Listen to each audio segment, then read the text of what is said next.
വീണ്ടും ഒരു ബോംബ് പടം from Nitin Molly. Malayala film ഇൻഡസ്ട്രിയിലെ bomb വിദഗ്ധർ നിതിൻ മോളി ആൻഡ് ധ്യാൻ രണ്ടുപേരെ ഫീൽഡ് ഔട്ടിൽ നിന്നും രക്ഷിക്കാൻ വന്ന നമ്മുടെ രക്ഷകൻ ഡിജോ ജോസ്. എന്നാൽ അവരുടെ കൂടെ താനാണ് ഫീൽഡ് ഔട്ട് ആക്കാൻ പോകുന്നതെന്ന് അറിഞ്ഞില്ല. പടത്തിന്റെ ആരംഭത്തിൽ തന്നെ എല്ലാ മലയാളികൾക്കും ഞങ്ങൾ ഈ ചിത്രം സമർപ്പിക്കുന്നു. അതവർക്ക് സമർപ്പിച്ചത് മാത്രമേ ഓർമ്മയുണ്ടായിരുന്നുള്ളൂ. പിന്നീട് നമ്മുടെ പ്രൊഡ്യൂസർ ചട്ടിയും എടുത്തിറങ്ങിയെന്നാണ് കേട്ടത്. ബിക്കോസ് കഥ നടക്കുന്നത് ഒരു കൊച്ചു ഗ്രാമത്തിലാണ്.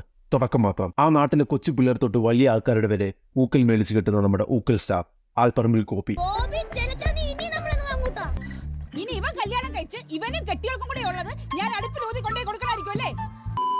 അവന്റെ ചങ്കു കൂട്ടുകാരൻ മൽഘോഷ്. മുത്തഫന്റെ കള്ളുവരെ അടിച്ചു മാറ്റുന്നുണ്ട്.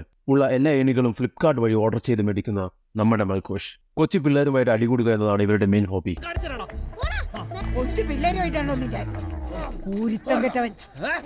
വരാത്തം അങ്ങനെ അഭിനയിച്ച് ആറാടുകയായിരുന്നു കൈസ് അവർ രണ്ടുപേരും. എന്നാൽ ഇത് കാണുന്ന ഓഡിയൻസ് ആകട്ടെ, ഹേ ഭഗവാൻ യക്യാ വരാതെ ആർക്കും അവരെ ബോഡി ഷെയ്മിങ് ചെയ്യാൻ വിട്ടുകൊടുക്കാതെയുള്ള ഒരു ഡയറക്ടർ ബ്രില്യൻസ്. യെസ് ഗൈസ്, അവർ അവരെ തന്നെ ഊക്കിക്കൊണ്ടിരിക്കുമായിരുന്നു. പക്ഷെ നീ തടിച്ചു സൂക്ഷിക്കണം, ദുഃഖിക്കും. ഇനി ഇച്ചിരി റൊമാൻസിന്റെ വരവാണ്. Alpparambil Gopi age 40 years versus വധുകൃഷ്ണ 21 years.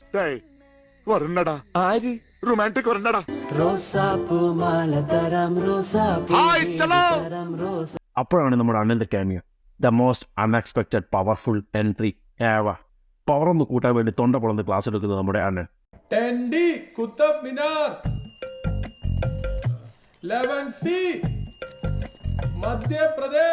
ഈ റൊമാൻസ് കണ്ടപ്പോൾ അണ്ണന്റെ എക്സ്പ്രഷൻ ആണ് ഇത്. എഴുതിയ അണ്ണന്റെ തന്നെ ഇത്ര എക്സ്പ്രഷൻ ഉണ്ടെങ്കിൽ കാണുന്ന നമ്മുടെ അവസ്ഥ എന്തായിരിക്കും ഗൈസ്. അങ്ങനെ വീട്ടിലെ ലോൺ അടക്കാതെ ഏതോ ഒരു മേക്ക് ഇൻ ഇന്ത്യ പാർട്ടിയായിട്ട് ലൈഫ് മുന്നോട്ട് പോകുന്ന ഗോപി. പേര് പോലെ തന്നെ ലൈഫും ഗോപി. അങ്ങനെയാണ് പെട്ടെന്ന് ആ ദിവസം നമ്മുടെ ഡിജോ മച്ചാന്റെ ഒരു പൊടിക്കൈ. India Pakistan 2020 world cup Pakistan ജയിച്ചു. ഈ വേൾഡ് കപ്പ് ഏത് പാരലൽ യൂണിവേഴ്സിലാണ് നടന്നതെന്ന് എനിക്കറിയത്തില്ല. മേ ബി ഡിജോ യൂണിവേഴ്സ് ആയിരിക്കാം. ഇതേ സമയം പുറത്തു നിന്ന് 2 മുസ്ലിം കുട്ടികൾ പടക്കം പൊട്ടിക്കുമായിരുന്നു ഈ പടം പോലെ. ഇത് കണ്ട മൽഘോഷിന് രാജ്യസ്നേഹം അടക്കി വെക്കാൻ പറ്റിയില്ല.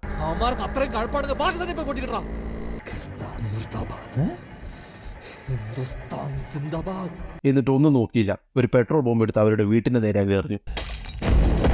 അവിടെ പോയിട്ട് എല്ലാരെയും നോക്കി വാ പൊളിച്ച് നിന്നിട്ട് ബോംബ് എറിഞ്ഞതിന് ശേഷം ഫേസ് കവറാക്കുന്നു. വാവ്, ഡയറക്ടർ ബ്രില്യൻസ്.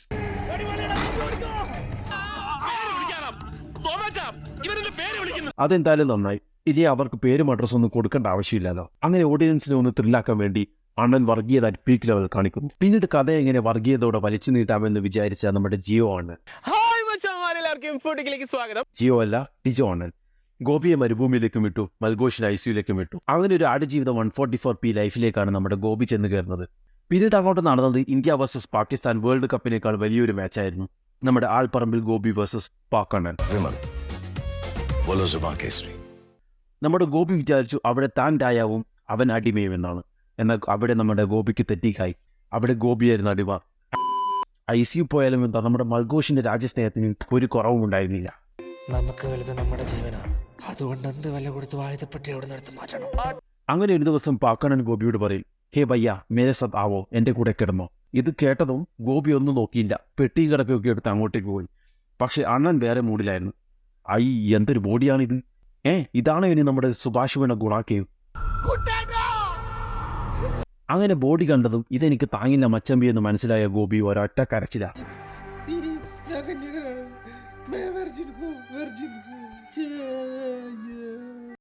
സത്യം പറഞ്ഞ ഈ കരച്ചിൽ കണ്ടപ്പോൾ എനിക്കും സങ്കടം തോന്നി. ഞാനും ഒരു 26-കാരൻ കന്യകൻ. മരുഭൂമിയിൽ കൃഷി, അതാണ് നമ്മുടെ ഗോപിയുടെ പണി. ഇവിടെ ശാസ്ത്രം തോറ്റു, ഡിജോ അണ്ണൻ ജയിച്ചു. അങ്ങനെ ഒരു വമ്പൻ ടിസ്റ്റാണ്. അതെ ഗൈസ്, നമ്മുടെ പാക് അണ്ണന് മലയാളം അറിയാം. പിന്നെ കഥ ഒരു ഹാപ്പി എൻഡിങ് ആകണമല്ലോ എന്ന് വിചാരിച്ച നമ്മുടെ ഡിജോ അണ്ണൻ, അതല്ല, ഫിലിം റബ്ബർ ബാൻഡ് പോലെ വലിച്ചു നീട്ടാതെ പെട്ടെന്ന് അവസാനിപ്പിക്കണമെന്ന് മനസ്സിലാക്കിയ അണ്ണൻ അവരുടെ കണക്ഷൻ ഇന്ത്യ പാക്കിൽ നിന്ന് ബയ്യ ആക്കി മാറ്റി.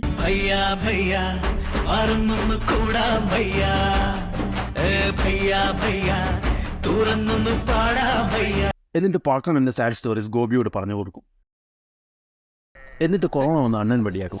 Happy ending മിക്കും ബിഗിലേ. എന്നാൽ ചത്തില്ല ഗൈസ്. പണം കുറച്ചുകൂടെ വലിച്ചു നീട്ടാമെന്ന് വിചാരിച്ച ഡിജോ അണ്ണൻ പാക്കണ്ണന് ഒരു അവസരം കൂടി കൊടുത്തു. എന്നിട്ട് ഒരു 10 മിനിറ്റ് കഴിഞ്ഞ് വീണ്ടും കൊന്നു. ഇനി അവന്റെ വരവാണ് നന്മ. അതെ ഗൈസ്, മരിച്ചു വരും പാക്കാണെൻ്റെ ഫാമിലിയോട് പറയാൻ നമ്മുടെ ഗോപിയാണ് നേരിട്ട് പോകുന്നു. ഇവിടെയാണ് ഗോപിയുടെ ഒരു മികച്ചൊരു കഴിവ് നമ്മൾ കാണേണ്ടത്.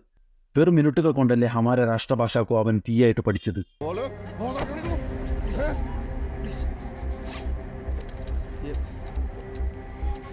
ये लेटर पढ़ रहे हैं ना, पढ़ने दो उसे, तुझे पढ़ना है ना.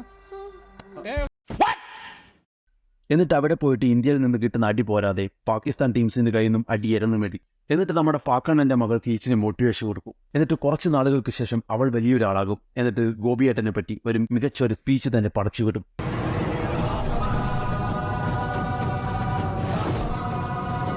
Happy ending. അങ്ങനെ ഇന്ത്യ പാകിസ്ഥാൻ ഒന്നായി guys. A film by Dijo Jose. Video ഇഷ്ടപ്പെട്ട എല്ലാവരും ഒന്ന് സബ്സ്ക്രൈബ് ചെയ്യണം പ്ലീസ് പ്ലീസ് പ്ലീസ്.